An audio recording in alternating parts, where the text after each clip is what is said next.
Shalom, selamat hari Minggu Bapak Ibu Jemaat yang dikasihi Tuhan. Kita bersyukur pada Tuhan kalau hari ini kita boleh berjumpa kembali di dalam ibadah Minggu Kebaktian Online GKI Rungkut Astri Surabaya. Hari ini Minggu 26 September 2021 kita akan dilayani oleh Bapak Pendeta Yohanes Putra Pratama dari GKI Emmaus dengan tema Kita dan Mereka. Sebelum memasuki ibadah pada hari ini, ada beberapa warta lisan. Yang pertama, Persekutuan Komisi Dewasa Lansia. Persekutuan Komisi Dewasa Lansia akan dilaksanakan pada hari Jumat, 1 Oktober 2021 pukul 19.00 dengan tema Keluarga yang Harmonis di Masa Pandemi dan akan dilayani oleh Bapak Pendeta Theodorus William Noya melalui Zoom meeting. Diharapkan kehadiran seluruh jemaat dewasa lansia pada acara ini.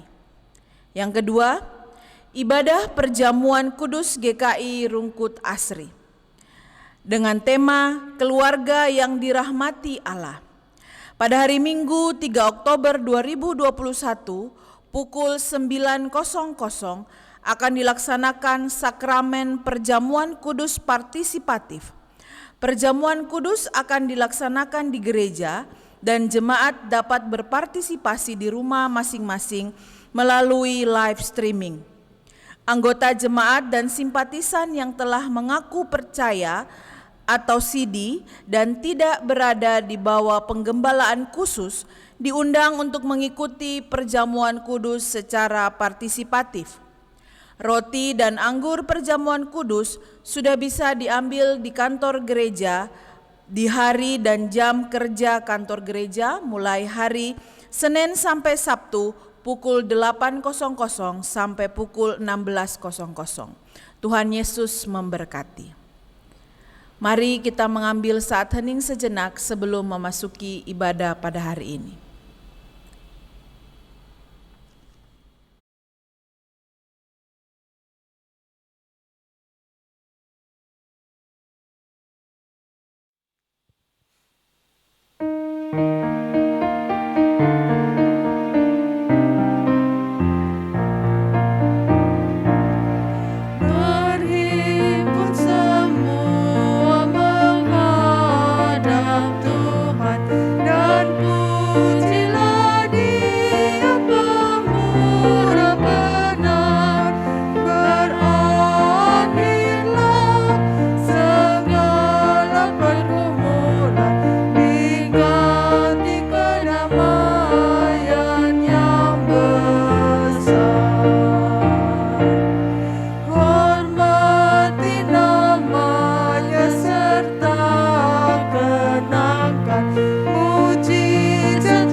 Jemaat yang terkasih, kebaktian ini berlangsung di dalam nama Bapa, Anak, dan Roh Kudus.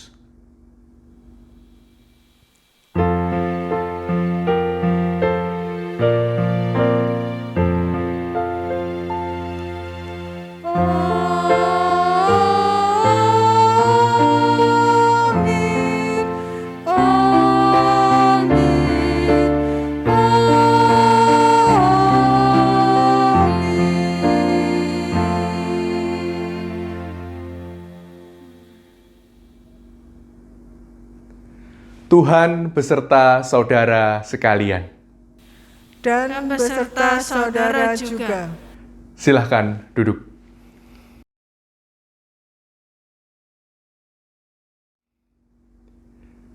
Firman Tuhan hari ini mau menyadarkan kita bahwa pola pikir kita, mereka yang mengotak-ngotakkan manusia ke dalam kelompok-kelompok eksklusif dan menolak orang lain yang berbeda, membuat karya kebaikan Tuhan menjadi terhambat. Yesus mengajarkan murid-muridnya bahwa barang siapa tidak melawan kita, ia ada di pihak kita. Itu terdapat dalam Markus pasal 9 ayat 40. Oleh karena itu, kita diajak untuk menghidupi keberagaman dengan berkarya kebaikan bersama dengan mereka yang berbeda.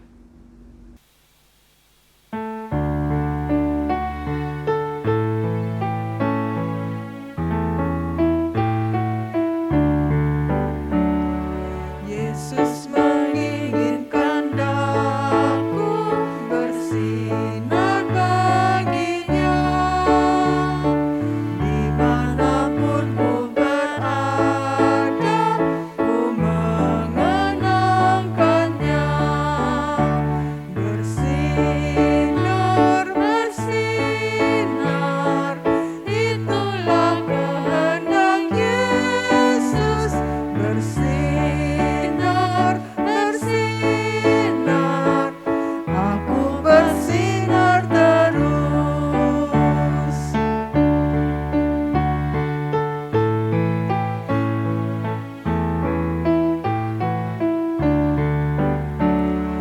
Yesus menginginkan daku menolong orang lain, manis dan sopan selalu ketika ku bermain. Bersinar, bersinar, itulah kehendak Yesus.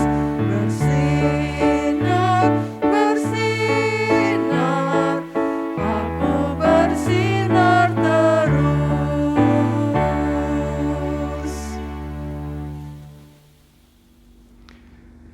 Saudara-saudara, kini saatnya bagi kita untuk mengaku dosa kita di hadapan Tuhan. Mari kita berdoa. Ya Allah pengasih, kami bersyukur karena Engkau memberikan kami kehidupan dalam keberagaman di tengah dunia ini.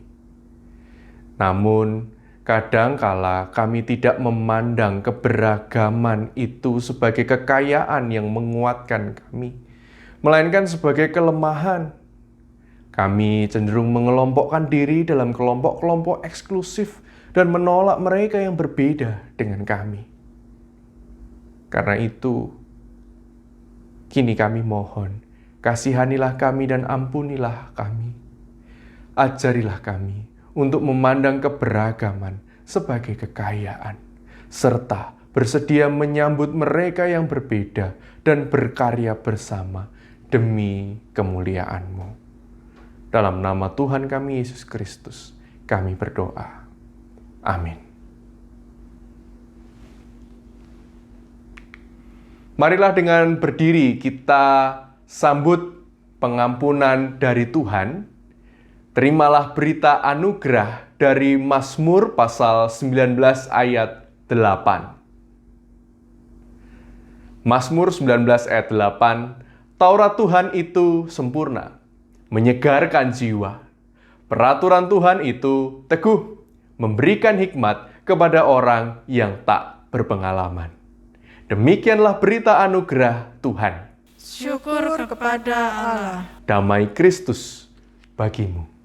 Damai Kristus bagimu juga.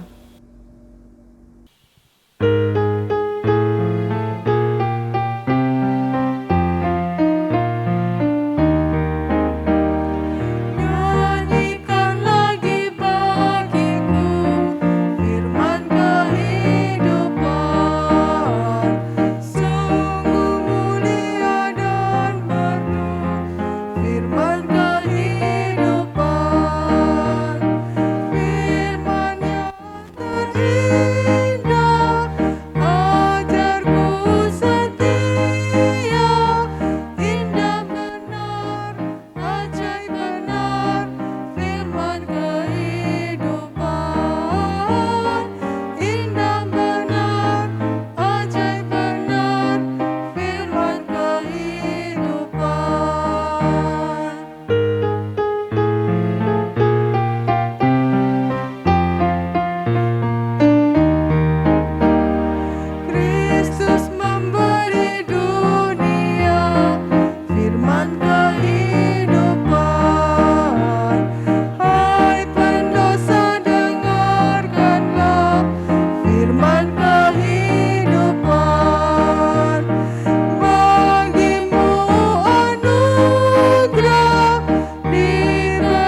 Jemaat yang terkasih, marilah kita menyambut firman Tuhan dengan berdoa.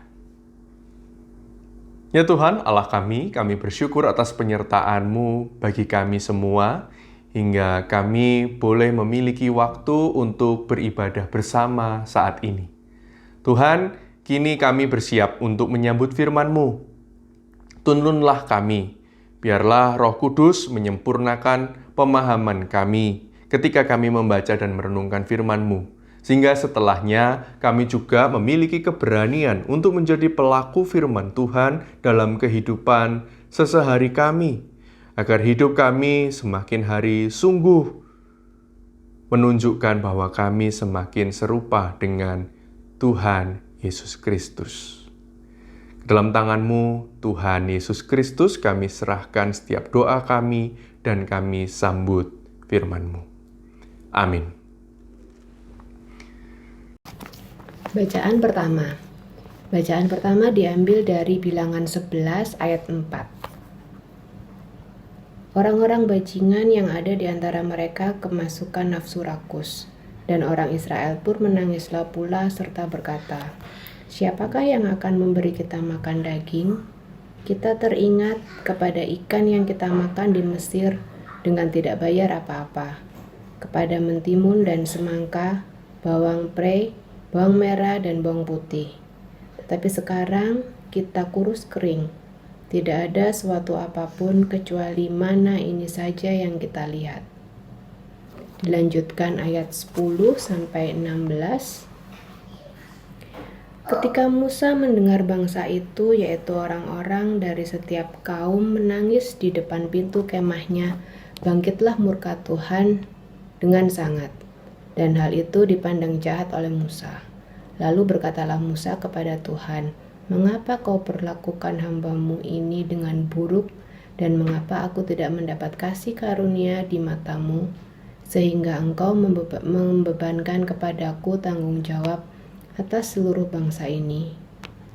Akukah yang mengandung seluruh bangsa ini, atau akukah yang melahirkannya, sehingga Engkau berkata kepadaku, pangkulah dia seperti pak pengasuh, memangku anaknya yang menyusu, berjalan ke tanah yang Kau janjikan dengan bersumpah kepada nenek moyangnya? Dari manakah aku mengambil daging untuk diberikan kepada seluruh bangsa ini? Sebab mereka menangis kepadaku dengan berkata, berilah kami daging untuk dimakan. Aku seorang diri tidak dapat memikul tanggung jawab atas seluruh bangsa ini, sebab terlalu berat bagiku. Jika Engkau berlaku demikian kepadaku, sebaiknya Engkau membunuh aku saja, jika aku mendapat kasih karunia di mata-Mu, supaya aku tidak harus melihat celakaku." Lalu berfirmanlah Tuhan kepada Musa, "Kumpulkanlah di hadapanku dari antara para tua-tua Israel 70 orang, yang kau ketahui menjadi tua-tua bangsa dan pengatur pasukannya. Kemudian bawalah mereka ke kemah pertemuan supaya mereka berdiri di sana bersama-sama dengan engkau." Dilanjutkan ayat 24 sampai 29. Setelah Musa datang keluar, disampaikannya firman Tuhan itu kepada bangsa itu. Ia mengumpulkan 70 orang dari para tua-tua bangsa itu dan menyuruh mereka berdiri di sekeliling kemah. Lalu turunlah Tuhan dalam awan dan berbicara kepada Musa. Kemudian diambilnya sebagian dari roh yang hinggap kepadanya dan ditaruhnya atas ke-70 tua-tua itu. Ketika roh itu hinggap kepada mereka, kepenuhanlah mereka seperti nabi. Tetapi sesudah itu tidak lagi. Masih ada 2 orang tinggal di tempat perkemahan, yang seorang bernama Eldad, yang lain bernama Medad. Ketika roh itu hinggap kepada mereka, mereka itu termasuk orang-orang yang dicatat, tetapi tidak turun pergi ke kemah. Maka kepenuhanlah mereka seperti nabi di tempat perkemahan. Lalu berlarilah seorang muda memberitahukan kepada Musa, "Eldad dan Medad kepenuhan seperti nabi di tempat perkemahan. Maka menjawablah Yosua bin Nun, yang sejak muda menjadi abdi Musa. Tuanku Musa, cegahlah mereka. Tetapi Musa berkata kepadanya, apakah engkau begitu giat mendukung aku? Kalau seluruh umat Tuhan menjadi nabi, oleh karena Tuhan memberi rohnya hinggap kepada mereka. Demikianlah sabda Tuhan. Syukur kepada Allah. Marilah kita menanggapi bacaan tadi dengan Mazmur 19 ayat 8 sampai 15. Langit ceritakan kemuliaan-Mu, cakrawala beritakan karya-Mu, hari beritakan kepada hari tentang perbuatan-Mu, malam sampaikan kepada malam tentang hikmat-Mu Tuhan. Walau tak ada berita dan kata, tak terdengar suara mereka, namun gemanya terus terpencar sampai ke ujung dunia, dan perkataan mereka sampai di ujung-ujung bumi. Bagai pengantin keluar kamarnya, girang bagaikan pahlawan perang, matahari terbit dari timur dan terbenam di barat, dan segenap bumi disinari oleh kehangatanmu.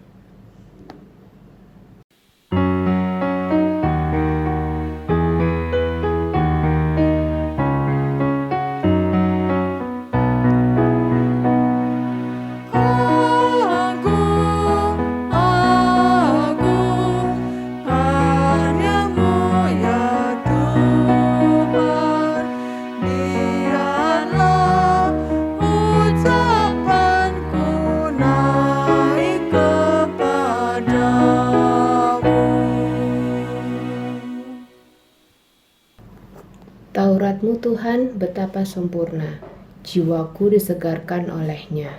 Titah-Mu Tuhan tetaplah teguh, hatiku pun bersuka. Hukum Tuhan itu suci, murni, mataku pun bercahaya.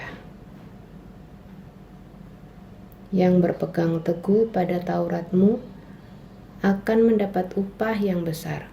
Bebaskanlah aku dari yang sesat, yang tak aku sadari. Lindungilah hamba-Mu ya Tuhan, agar ku tak bercela.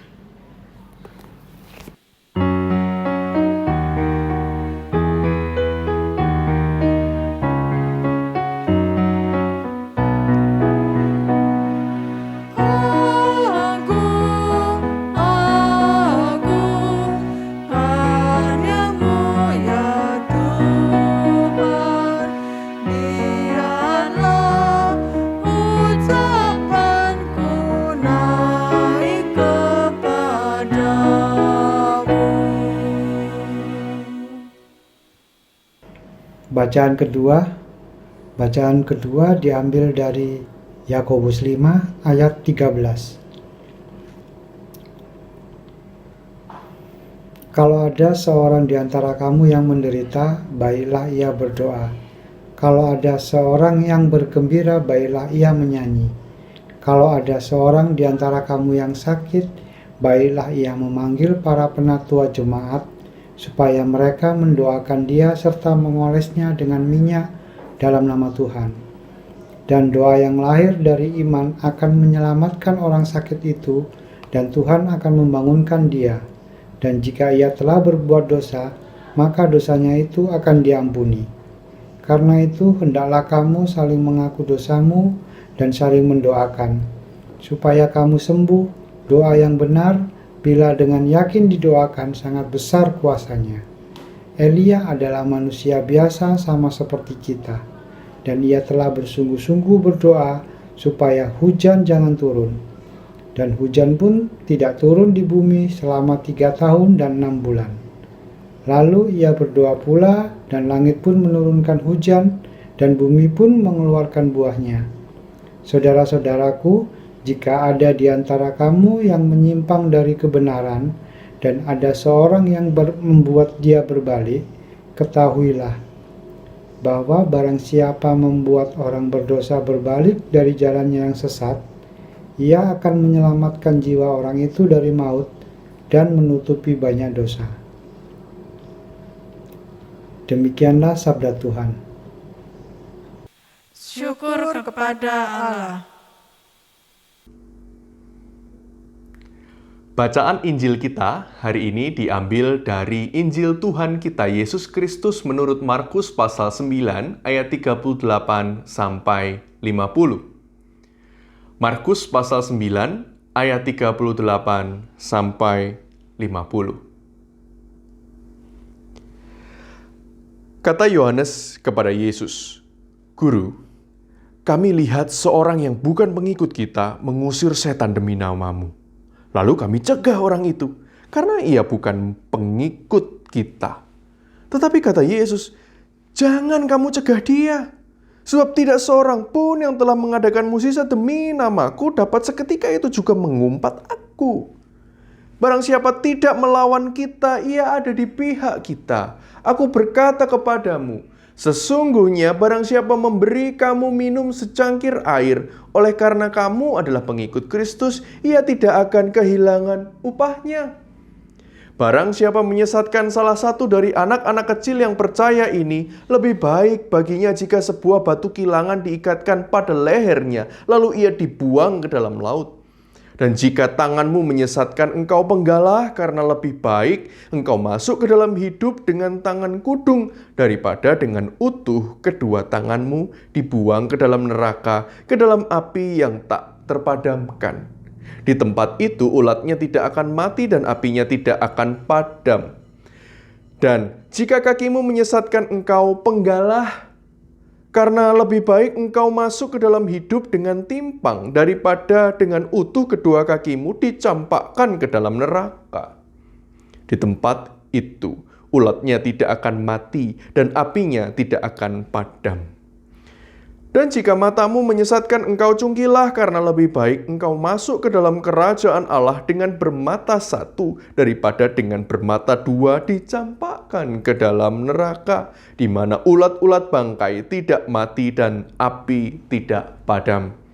Karena setiap orang akan digarami dengan api. Garam memang baik, tetapi jika garam menjadi hambar, dengan apakah kamu mengasinkannya? Hendaklah kamu selalu mempunyai garam dalam dirimu dan selalu hidup berdamai yang seorang dengan yang lain. Demikianlah Injil Kristus. Yang berbahagia ialah yang mendengarkan firman Allah dan yang memeliharanya. Haleluya.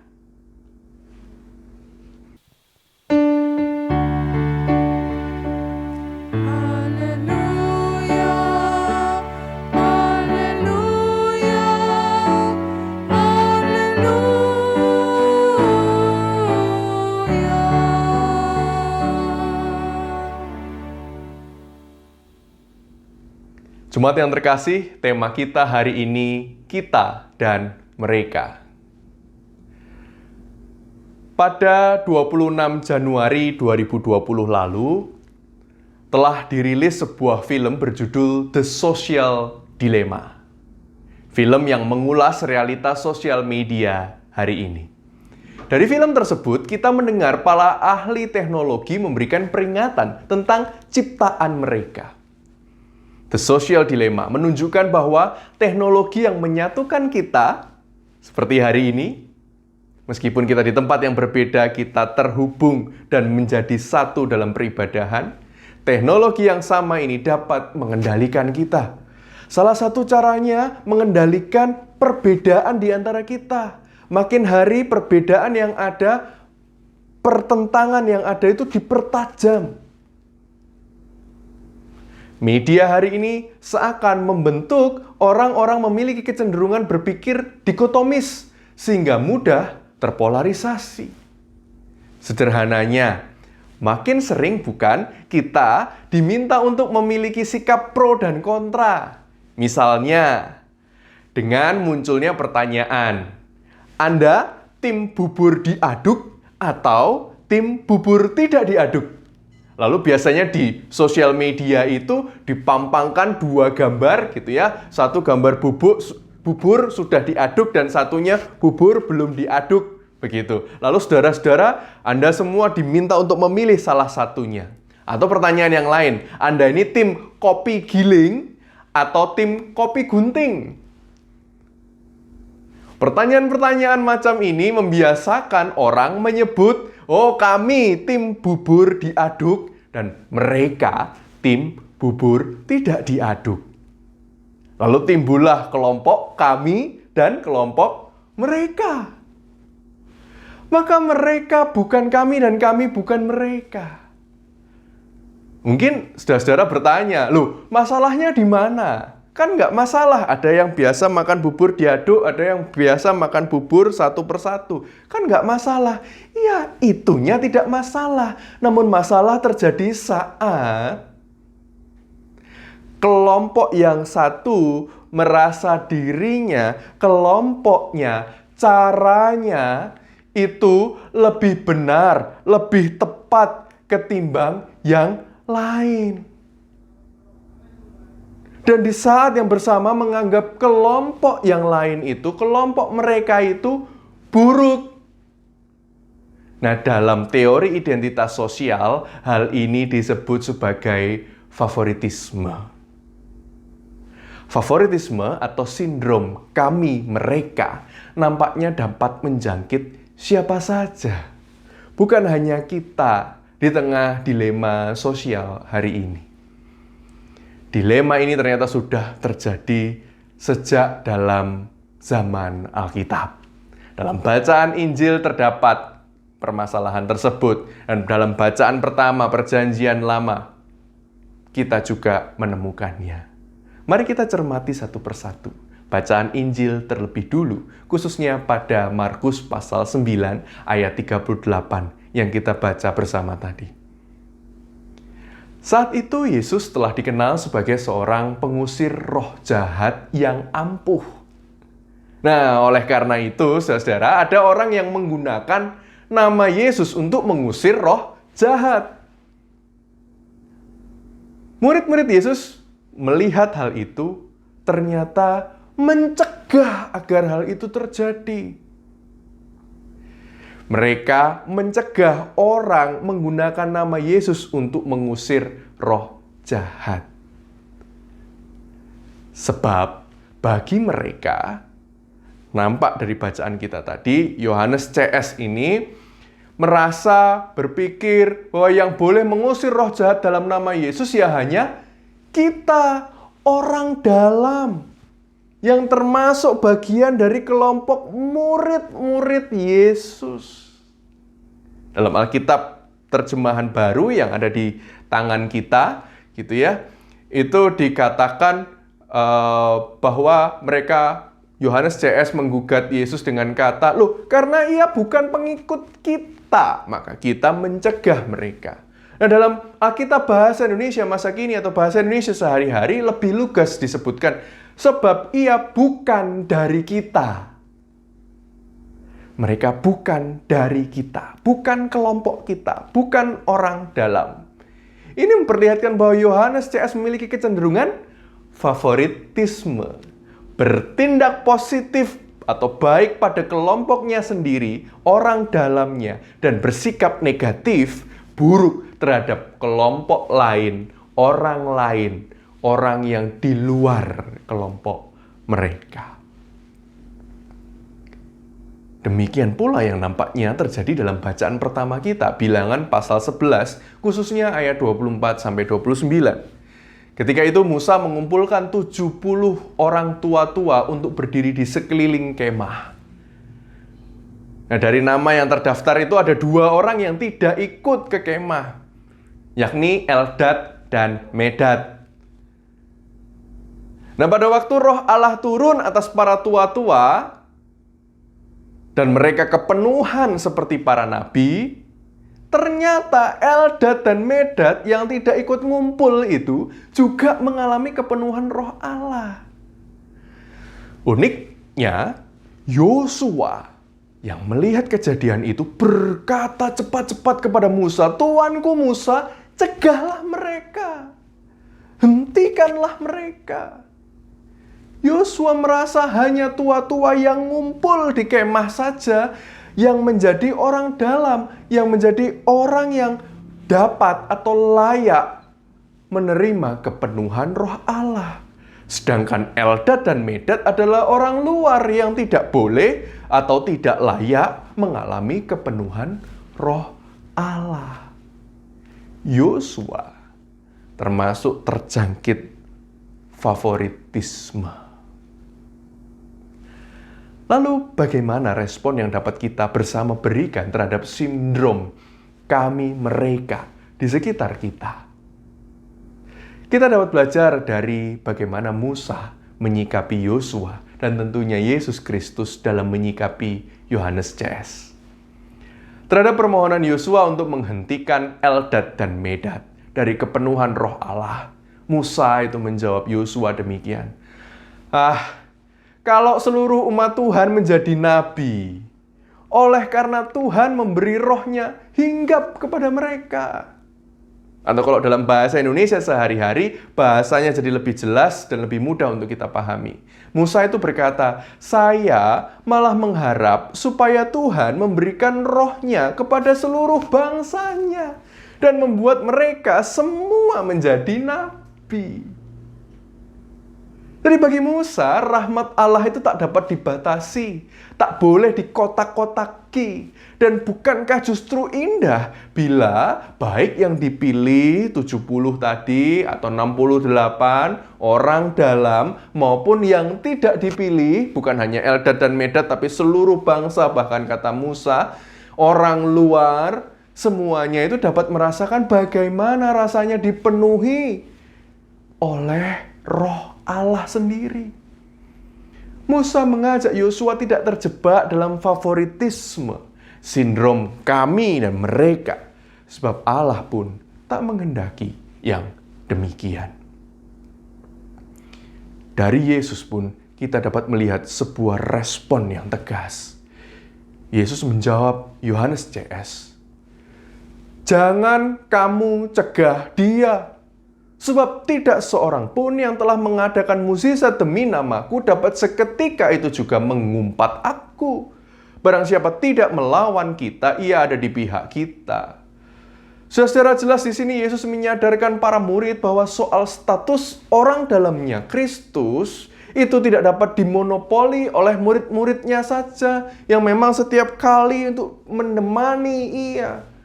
Tidak bisa para murid itu ngaku-ngaku, oh hanya kami inilah orang dalamnya Yesus. Kamilah yang layak melakukan yang dilakukan Yesus Kristus, mengusir roh jahat dalam nama Yesus.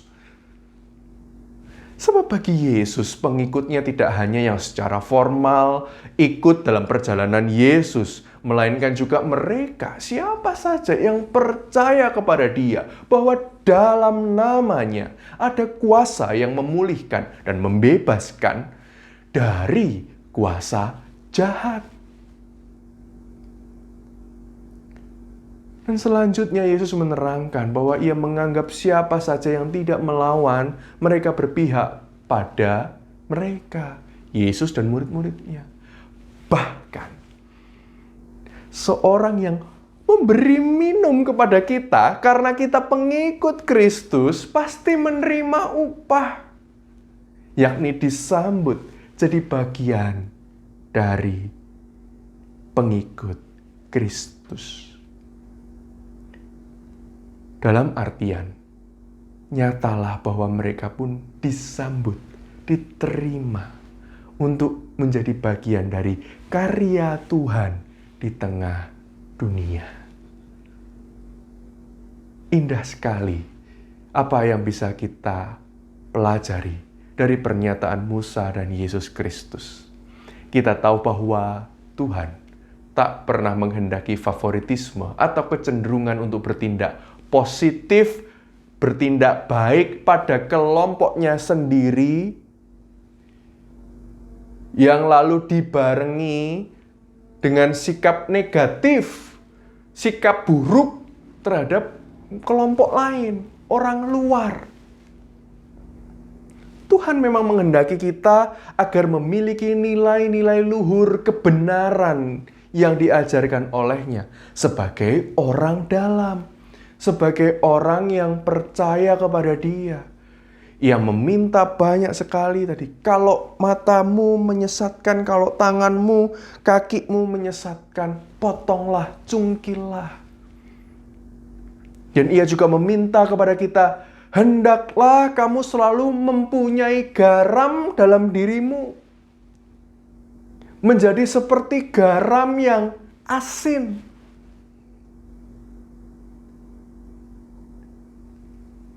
Yesus mengajak bahwa kita memang harus memiliki identitas yang jelas. Namun ia juga berkata, hendaklah kamu selalu hidup berdamai yang seorang dengan yang lain. Berdamai itu artinya hidup bersama-sama dengan rukun. Di sini Yesus ingin kita tidak hanya hidup berdamai, hidup rukun dengan in-group kita saja, dengan kelompok kita, dengan kelompok kami, dengan suku kami, dengan orang-orang seusia dengan kami, dengan anggota gereja kami saja. Yesus ingin kita hidup berdamai, hidup rukun dengan kelompok mereka, kelompok lain, out-group kita, dengan suku lain, dengan agama lain, dengan gereja lain. Sehingga saudara-saudara melalui tema hari ini, kita dan mereka, kita diajak menyadari bahwa pola kami dan mereka harus diubah menjadi kita. Kita itu berarti ada kami dan mereka di dalamnya, bersama-sama memperjuangkan agar cinta, kasih, dan rahmat Allah dapat meluas di tengah kehidupan dunia ini. Saudara-saudara, saya tertarik akan apa yang dilakukan oleh perusahaan-perusahaan besar masa kini yang dijuluki sebagai perusahaan unicorn, seperti Gojek dan Tokopedia. Dua perusahaan besar ini memilih langkah bekerja sama, berkolaborasi. Tujuan mereka jelas, untuk memperbesar keuntungan. Tapi saudara-saudara, menariknya apa? Saudara, ketika mereka membicarakan tentang keuntungan, memang bagi perusahaan mereka tentunya, namun bukankah keuntungan besar itu bisa dirasakan secara lebih luas lagi ketika Gojek dan Tokopedia bersatu? Ada vendor-vendor dari Tokopedia yang bisa terbantu dengan kerjasamanya Gojek dan Tokopedia, dan sebaliknya driver-driver, mitra-mitra Gojek itu bisa mendapat keuntungan-keuntungan baik juga dari kerjasama Gojek dan Tokopedia. Perusahaan-perusahaan yang berorientasi memang pada keuntungan bisa memikirkan bahwa ketika berkolaborasi ada keuntungan, ada hal baik yang akan lebih luas bisa dirasakan, lebih besar lagi dirasakan. Nah, mengapa kita tidak belajar dari mereka? Inilah saatnya bagi kita gereja, umat Tuhan, menghentikan polarisasi, pemisahan yang tajam di dalam tubuh kita ini, dalam kehidupan keseharian kita. Kalau di dalam tubuh kita sendiri, dalam tubuh gereja, ibadah intergenerasi yang sudah dilakukan, itu salah satu langkah baik yang telah dilakukan GKI secara luas dan GKI Rasti secara khusus. Sudah dimulai selama ini. Tidak lagi terlalu tajam membedakan mana ibadahnya orang tua, orang dewasa dengan ibadah pemuda remaja, ibadah anak-anak. Jadi satu. Apa yang sudah dimulai dan apa yang baik ini, mari lanjutkan. Mari kita hentikan pemisahan berlebihan. Ada pembinaan-pembinaan spesifik yang mungkin masih harus dikerjakan, oke, tapi hentikan pemisahan berlebihan. Hapuslah kecurigaan terhadap yang berbeda suku, berbeda usia, berbeda jenis kelamin, berbeda jabatan gerejawi, berbeda latar belakang yang lain, bahkan mungkin agama juga. Hindarilah kebiasaan berpikir bahwa, oh, yang muda itu kreatif, revolusioner. Nah, kalau yang tua itu kolot dan kaku. Hindarilah itu. Cukupkanlah berpikir bahwa, oh, yang tua, yang senior itu yang lebih pantas dipercaya, sebab lebih berpengalaman, sebab yang lebih muda cenderung tergesa-gesa dalam mengambil kebijakan. Saudara-saudara, saya mengajak kita menyudahi catatan sejarah bahwa di dalam gereja ada konflik-konflik akibat favoritisme. Kini bersama awali, lanjutkan dan kembangkan semangat berkolaborasi antara aku, kami, dengan mereka yang berbeda suku, usia, jenis kelamin, latar belakang agama, dan sebagainya. Agar dampak positif dari cinta kasih, rahmat, dan kerajaan Allah dapat dirasakan semakin luas dengan kehadiran kita bersama-sama. Amin. Kiranya Tuhan memampukan kita semua.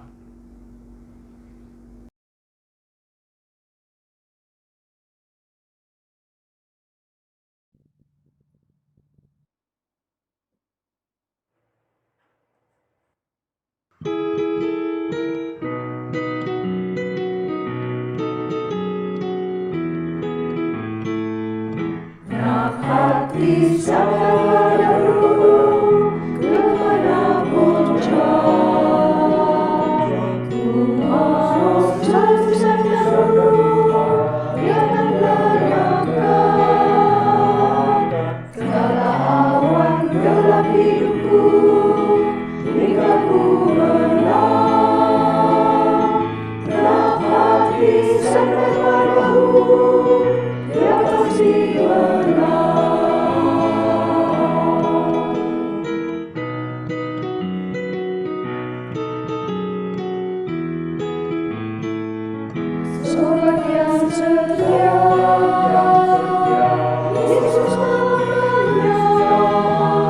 Marilah kita bersama dengan umat Allah pada masa lalu, masa kini, dan masa depan, mengingat janji baptisan kita dengan mengikrarkan pengakuan iman rasuli. Aku percaya kepada Allah, Bapa yang Maha Kuasa, Khalik langit dan bumi, dan kepada Yesus Kristus, anaknya yang tunggal Tuhan kita, yang dikandung daripada Roh Kudus, lahir dari anak darah Maria, yang menderita sengsara di bawah pemerintahan Pontius Pilatus, disalibkan, mati dan dikuburkan, turun ke dalam kerajaan maut. Pada hari yang ketiga, bangkit pula dari antara orang mati, naik ke sorga, duduk di sebelah kanan Allah, Bapa yang Maha Kuasa. Dan dari sana ia akan datang untuk menghakimi orang yang hidup dan yang mati. Aku percaya kepada Roh Kudus, gereja yang kudus dan am, persekutuan orang kudus, pengampunan dosa, kebangkitan orang mati, dan hidup yang kekal. Amin.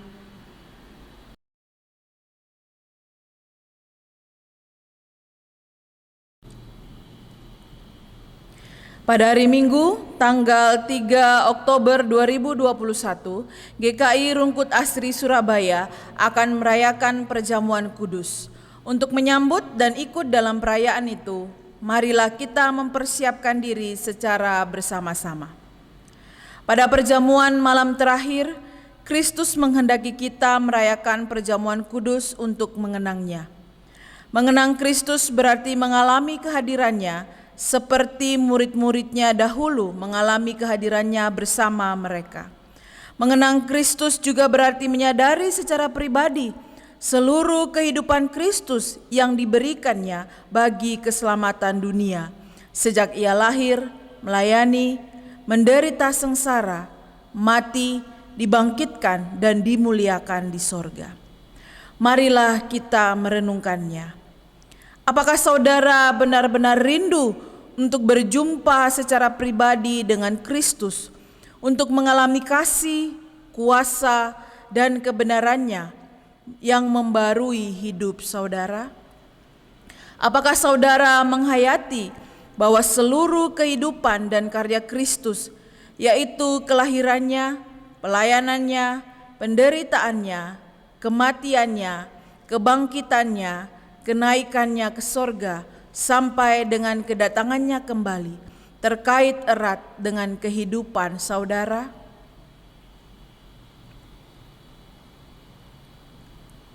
Pada perjamuan malam terakhir, ketika Kristus memecah roti dan mengangkat cawan, ia membagikan tubuh dan darahnya sendiri kepada murid-muridnya. Menerima tubuh dan darahnya berarti dipersatukan dengan Kristus, sehingga ia menjadi kepala dan kita tubuhnya. Menerima tubuh dan darahnya berarti dipersatukan dengan semua orang yang menerimanya juga menjadi satu tubuh dan satu roh. Marilah kita merenungkannya.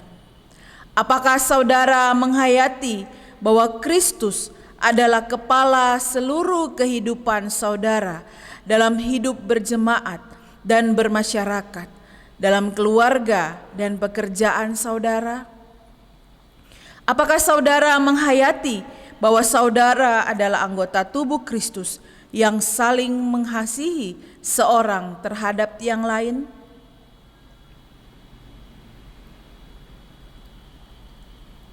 Ketika kita bersatu dengan Kristus, roti hidup yang dipecah-pecahkan bagi dunia ini, kita pun dipersatukan dalam kematian dan kebangkitan Kristus. Dipersatukan dengan Kristus berarti diutus untuk mengosongkan dan menyangkal diri, memikul salib dan mengikut Kristus. Dipersatukan dengan Kristus berarti diutus untuk memberi hidup kita demi keselamatan dunia. Marilah kita merenungkannya. Apakah dalam persekutuan dengan Kristus, saudara mau berkorban dan menjadi berkat bagi sesama? Apakah saudara menyadari bahwa sebagai anggota tubuh Kristus di tengah dunia, saudara menjadi mata dan telinga bagi Kristus yang melihat dan mendengarkan, serta peduli terhadap kebutuhan dan masalah sesama saudara? Sudahkah saudara menjadi mulut bagi Kristus yang menyuarakan kebenaran dan keadilan dalam lingkungan saudara? Sudahkah saudara menjadi tangan bagi Kristus yang berkarya memperjuangkan damai sejahtera di bumi?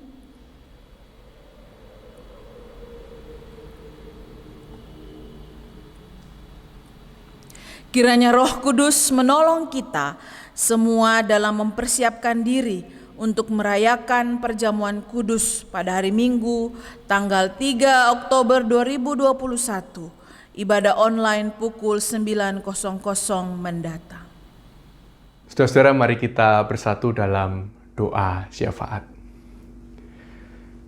Ya Tuhan Allah kami bersyukur atas firman yang telah Kau sampaikan pada kami pada hari ini. Kami bersyukur kami boleh merenungkannya. Biarlah kami sungguh Tuhan mampu menjadi pelaku-pelaku firman-Mu.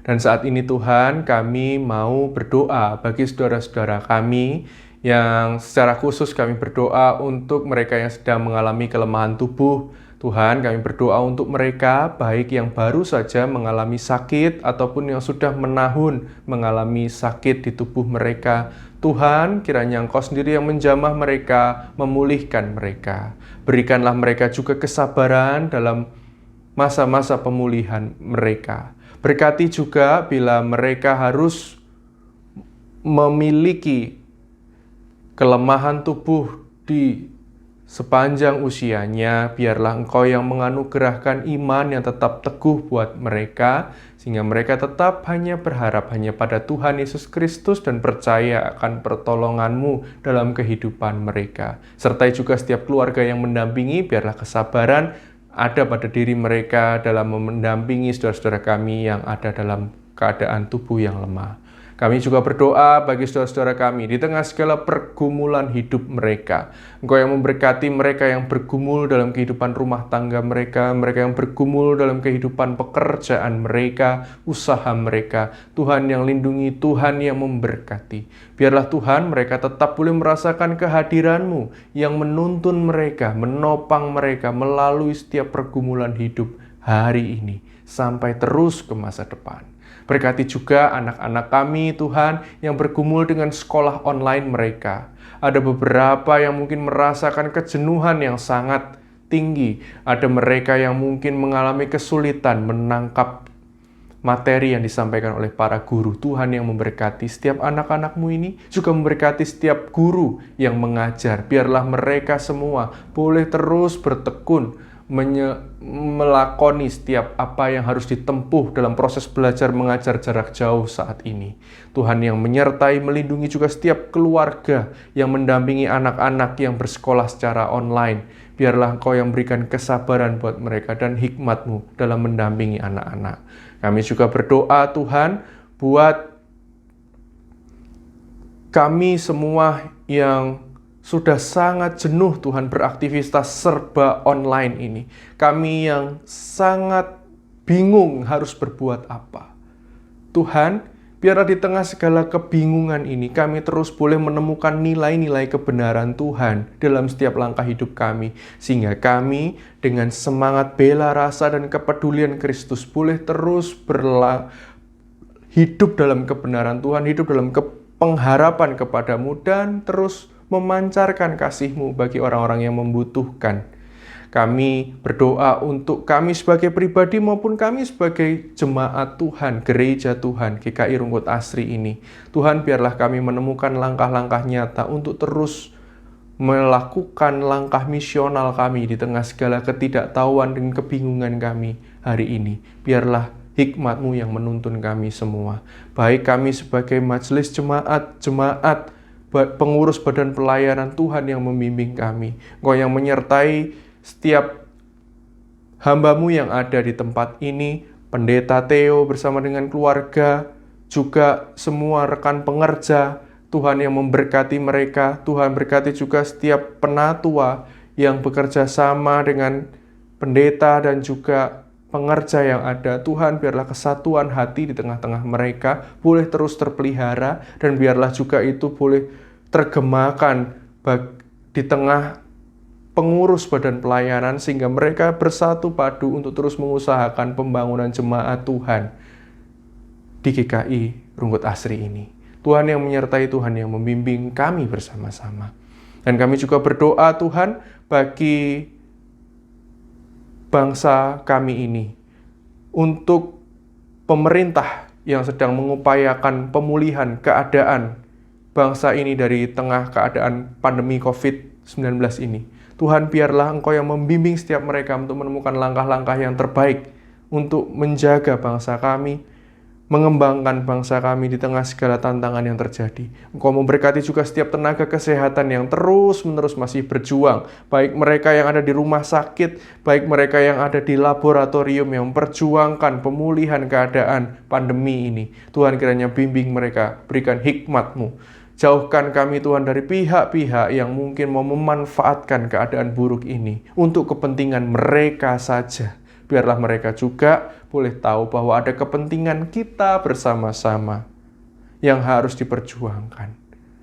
Tuhan, kiranya Engkau juga membimbing supaya kami Tuhan mampu terus memelihara alam ciptaan-Mu ini di tengah dunia, tengah bumi, tempat tinggal kami satu-satunya ini. Biarlah kami terus memiliki kepedulian yang tinggi juga terhadap alam sekitar kami, sehingga bumi ini boleh terus menjadi tempat yang layak untuk kami tinggali dan bahkan layak untuk kami wariskan bagi generasi penerus kami. Bimbing kami, sertai kami, dan kiranya Engkau terus turut bekerja bersama-sama dengan kami. Kami serahkan semuanya Tuhan, doa dan permohonan kami hanya dalam nama Tuhan kami Yesus Kristus yang mengajar kami berdoa. Bapa kami yang di surga, dikuduskanlah nama-Mu, datanglah kerajaan-Mu, jadilah kehendak-Mu di bumi seperti di surga. Berilah kami pada hari ini makanan kami yang secukupnya, dan ampunilah kami akan kesalahan kami, seperti kami juga mengampuni orang yang bersalah kepada kami. Dan janganlah membawa kami dalam pencobaan, tapi lepaskanlah kami daripada yang jahat, karena Engkaulah yang punya kerajaan dan kuasa dan kemuliaan sampai selama-lamanya. Amin. Majelis Jemaat dan Jemaat GKI Rungkut Asri Surabaya mengucapkan terima kasih atas pelayanan Bapak Pendeta Yohanes Putra Pratama dari GKI Emmaus. Tuhan Yesus memberkati karya layanan Bapak dimanapun berada. Laporan keuangan kas gereja GKI Rungkut Asri Surabaya. Grand total bulan Juli 2021. Pemasukan 801.469,67 rupiah. Pengeluaran 31.883.204,93 rupiah. Saldo 8.918.264,74 rupiah. Untuk pembangunan, grand total pengembangan dan renovasi bulan Juli 2021. Pemasukan dari gereja kosong, pemasukan dari bank 2013.128,16 rupiah. Pengeluaran untuk biaya admin atau pajak 15.125,63 rupiah. Perkiraan kebutuhan operasional gereja di bulan September 2021 sebesar 29.552.495,00 rupiah. Sekarang tiba saatnya untuk memberikan persembahan. Persembahan untuk kas gereja, Bapak Ibu bisa memberikan melalui transfer ke rekening BCA GKI Rungkut Asri atau melalui QR Code. Persembahan untuk pembangunan, Bapak Ibu bisa memberikan melalui transfer ke rekening Mandiri. Persembahan tunai, Bapak Ibu bisa memberikannya dalam amplop tertutup dan dimasukkan ke kotak persembahan di gereja, atau Bapak Ibu bisa menginformasikan di kantor gereja untuk mengambil persembahan di rumah Bapak Ibu dalam amplop tertutup. Umat Tuhan, Tuhan melihat hati kita yang tulus dan ikhlas dalam memberi dan berbagi. Karena itu, marilah memberi persembahan syukur dengan ketulusan, sambil mengingat firman Tuhan dalam Tawarik 29 ayat 17a. Aku tahu, ya Allahku, bahwa Engkau adalah penguji hati dan berkenan kepada keikhlasan. Maka aku pun mempersembahkan semuanya itu dengan sukarela dan tulus ikhlas.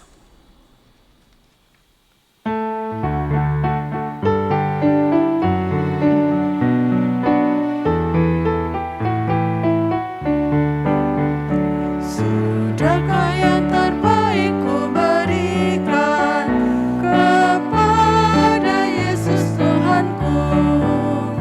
Besar pengorbanannya di Kalvari, diharapnya terbaik dariku. Berapa yang terhilang telah ku cari, dan ku lepaskan yang terbelenggu. Sudahkah yang terbaik ku berikan kepada Yesus Tuhanku?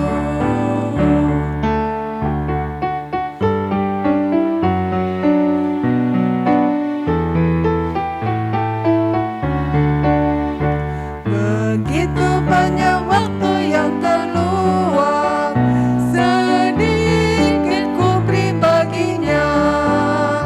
Sebab kurang kasihku pada Yesus, mungkinkah hancur pula hatinya? Berapa yang terhilang telah ku cari, dan ku lepaskan yang terbelenggu.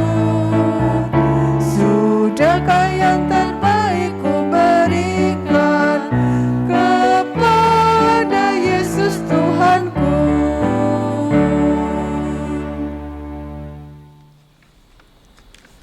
Mari kita berdoa untuk persembahan kita. Kami mengucap syukur untuk setiap berkat yang Tuhan limpahkan di dalam kehidupan kami. Terima kasih Tuhan, terimalah persembahan syukur kami ini ya Bapa. Dan Tuhan menolong majelis jemaat, Tuhan memberikan hikmat untuk sungguh mengelola persembahan ini dengan takut akan Tuhan. Terima kasih ya Bapa, biarlah persembahan ini boleh sungguh dipakai untuk kemuliaan nama Tuhan, untuk boleh menyatakan kasih Tuhan untuk pelayanan di dunia ini. Di dalam nama Tuhan Yesus kami mengucap syukur dan berdoa. Amin.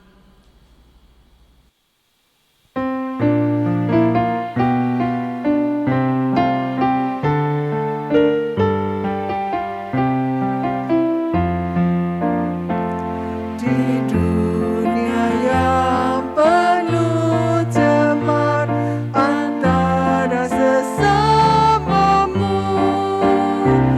hiduplah saleh dan benar, nyatakan Yesus dalammu, nyatakan Yesus dalammu, nyatakan Yesus dalammu. Sampaikan firman dengan hati teguh, nyatakan Yesus dalammu.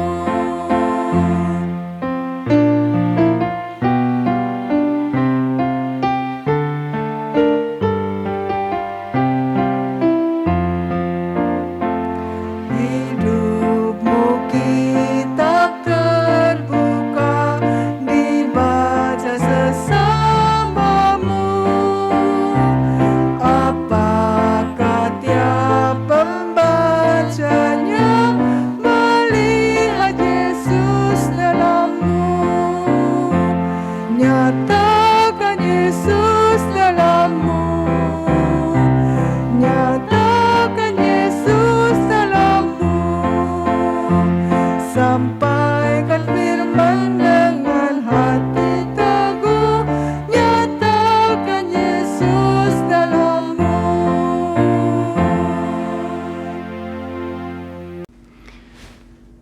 Jemaat Tuhan, kini saatnya bagi kita untuk bersiap kembali memasuki peribadahan dan keseharian kita. Karena itu, teruslah arahkanlah hatimu kepada Tuhan. Kami mengarahkan hati kami kepada Tuhan. Jadilah saksi Kristus. Syukur kepada Allah Terpujilah Allah Bapa, Anak, dan Roh Kudus. yang tidak pernah memisahkan kita dari kasih-Nya sekarang dan selamanya. Dan kini terimalah berkat dari Tuhan. Kiranya damai sejahtera, cinta kasih, dan perlindungan dari Bapa, Anak, dan Roh Kudus senantiasa menaungi kita semua dari hari ini sampai selama-lamanya. Amin.